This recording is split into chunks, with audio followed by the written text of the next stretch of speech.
पर राहुल बाबा हमेशा विरोध करते। धारा 370 हटानी है तो विरोध करेंगे, राम मंदिर बनाना है तो विरोध करेंगे।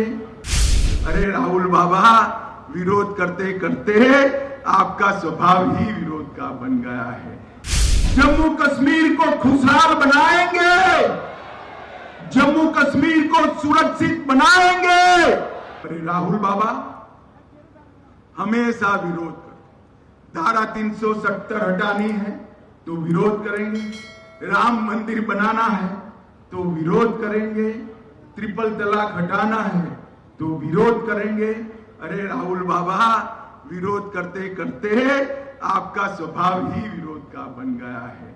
मित्रों, देश की जनता के सामने 2024 का चुनाव तय है। एक और राहुल बाबा है और दूसरी ओर देश के प्रधानमंत्री नरेंद्र मोदी जी है।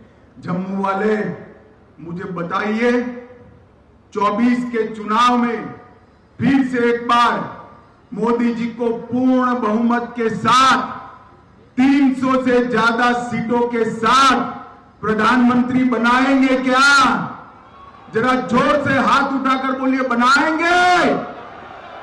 कमल के निशान पर बटन दबाएंगे, जम्मू कश्मीर को खुशहाल बनाएंगे, जम्मू कश्मीर को सुरक्षित बनाएंगे, मोदी जी की सरकार बनाएंगे।